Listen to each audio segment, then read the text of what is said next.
Hi, everybody, and welcome back to yet another cracking edition of The Matt Brown Show. This is the Secrets of Fail series where we are talking to entrepreneurs all about their epic business blunders. And with me in the hot seat today is the Chief Strategy Officer of an agency called the Anything Group, which we'll get into in a second. But his name is Duncan Littlefield. Dunks, welcome to the show. Hey, thanks for having me, Matt. Super happy to be here and talking about failure because that's it's great. Of course it is. Alrighty, so let's get into this then, Bud. What are you guys up to over there at the Anything Group? So right now at the Anything Group, it's kind of like the name speaks for itself. So we can really handle anything when it comes to digital marketing. We have a heavy focus on hotel and hospitality. So on the hotel and hospitality side, we can run booking engines. We have partnerships to manage properties. But then on the digital side of things, we are a full shop, end-to-end service on an agency. So we have video production, PR, ads, you name it. And our focus is to drive extremely emotive content to generate ROI, a positive ROI for the business. Mm-hmm. And love what we're doing. We're having some great fun, great results, and sky's the limit. So we're going to have some fun doing it. Yeah, beautiful, man. Beautiful stuff. So let's get into the meat and the potatoes of this episode. Duncan, what is your epic story of fail for our audience around the world today? Well, I think the real question is which one you want to hear about. The reality is that there's been plenty. And I think the epic fail of a lot of things, it's either losing career or losing opportunity. And, one of the ones that I learned very deep with was I was a co-founder of a startup that about a week before we signed the paperwork to raise a major round, I was let go of the business because I wasn't full-time in the business. And that was a big learning moment for me, and a huge fail because obviously I left things on the table, a lot of opportunity, a lot of profit, a lot of, business experience I left on the table. And I think it's one of the biggest failures I've had because, there's certain elements maybe I didn't protect myself, but that was a big one. That was a big fail. Mm-hmm. So what actually happened with that then? If you were let go and what have you, what transpired after the fact? Where did you go from there? So I actually started a company called the Littlefield Company. I know, I got real clever with the name, let me tell you. So from there, I started the Littlefield Company as video photography and focused on, kind of the storytelling of quick turn, high quality quick turn. And so when I was the fractional CMO and minority owner of this business, we were able to really drive a lot of attention, drive a lot of traffic for a startup, which then led to us being funded. But the funding team pretty much came to our CEO and said, anyone that's not full-time has to go. And that is a clear make it or break it for the funding team. So it was an immediate sit down with the CEO, and the CEO looked at me and said, I know you're not going to leave the Littlefield Company and go full-time with us.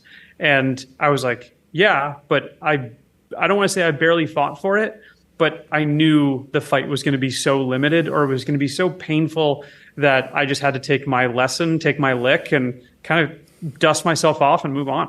Mm-hmm. So what did that whole experience teach you now that you have the luxury of hindsight? Well, a little bit of protection, let's make sure, good contracts and, really are focused in that space. That's always a good one. But it's like the real trust in people and like building business the right way. Because at the time, at the Littlefield Company was at it was at such infancy, like it was still being curated to what it became. And I then sat back here and said, you know what? We can't do that. We have to build business really well. We have to build partnerships really well. We have to build trust with our employees, trust with our staff. And I didn't want anyone to feel like they could walk in and be blindsided. So I know culture is everything, yada, yada, yada. But the reality is we put a real strong emphasis on it because I wanted everyone to feel like they owned a piece of what we were building and they could walk out, a year, 5 years, however long they were with the organization, say, I was here when we did this to this. Mm-hmm. And that was a big focus for me in building the agency, building the Littlefield Company. And I think we were very successful in that.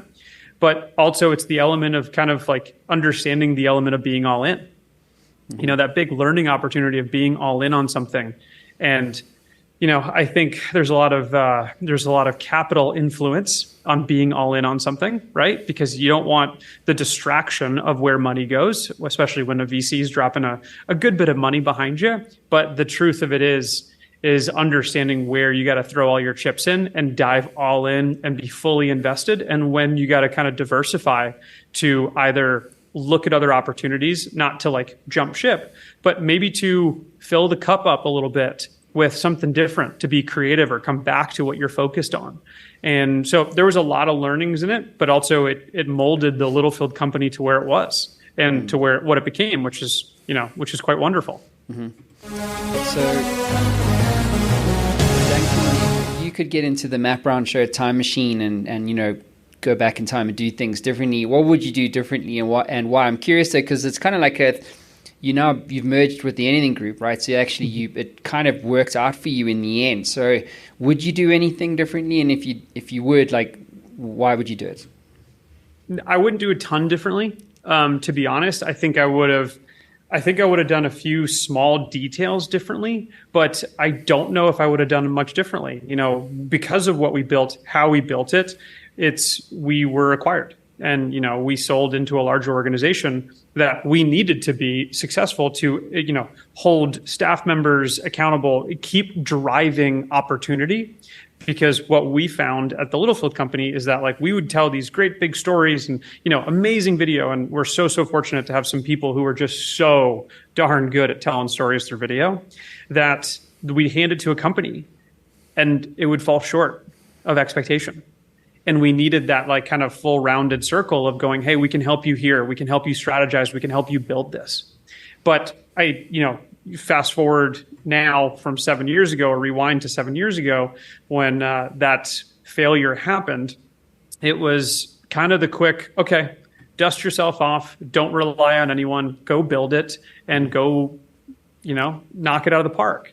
So it formed what we did. And I'm very, very proud of that. So, yeah, I would have done a couple of things differently. I might have fought a little more, requested this or requested that. But you know what? They were on their path and I was on mine. And wish them the best of luck and said, all right, cool, have a great time. See you later. We'll see you at the next startup event. So, Duncan, what's your advice to other founders or entrepreneurs right now about the importance of failing in becoming successful in business? Just embrace it. It sucks. I kind of relate, to entrepreneurship and startup and all this kind of stuff and running a business. It's like you walk up to a bar every day and just go, I'll have one. And you don't know what you're going to get. The bartender is going to hand you something, but you just have to drink it. And the next day you're going to walk up to that same bar and go, I'll have one. And it could be the worst drink in the world, or it could be the best drink in the world, but you never know what you're going to get. And that's kind of the beauty of it, right? Like we live in this space of freedom. As entrepreneurs, as business owners, as creators, we live in that space of freedom. And so the failure comes with freedom because there's not as much structure. People put structure in place to make sure that businesses grow and they, generate revenue and people are effective and efficient. But in that, it's like it doesn't allow that creator to create and build and play and tinker. But that playing and tinkering literally ends in failure far more than it does in success. So if you can kind of just say, hey, I'm going to fail and that's okay, like you're probably going to be pretty great because you're just going to keep getting back up every day.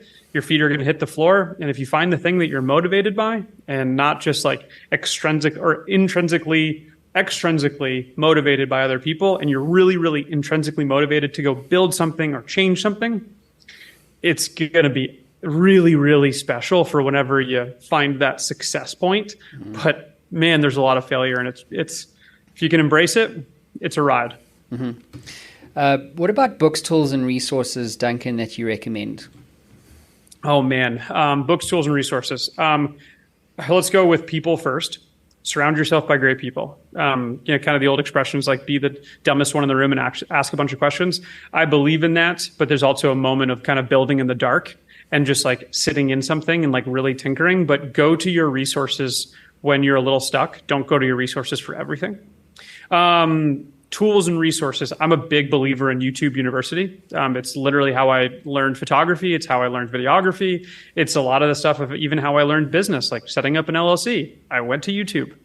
And so I'm a huge believer in YouTube University, but understand that YouTube University, anybody can put anything on there. So like, know who you're listening to, know who you're taking advice from, and then like take it for what it is and take 80% of this or 4% of this or 67% of that and make it your own. And that's like kind of the beautiful part about being a creator or being a business owner is you can take all this, you can be a sponge, but you can know what parts to wring out. And books. So fun fact, I'm dyslexic, so I don't really read. I probably average like a book a year. There's a few great books that sit behind me packed because we're currently moving offices. So I would love to like, lean over and get a cheat code of a book here, but I got nothing for that. I'll link it below or I'll send it to you and you can kind of put it in the bio because I got one good one. I just can't remember the name of it right now and it's hidden. Yeah, no, that's all good, brother.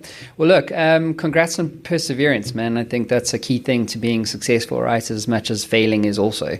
And so you definitely, exhibit that in spades. So, and congrats on the merger, dude. I mean, that wouldn't have happened if those two things weren't true. So wishing you and the rest of the team there at the Anything Group all the best of success. Thanks, man. I appreciate all that. Congrats on everything. I love following along, and I'm excited to potentially do this all over again and talk about the next failure that happens tomorrow. We're going to find out. True story, brother. All right. All the best. Everybody else, we'll see you again soon. Ciao.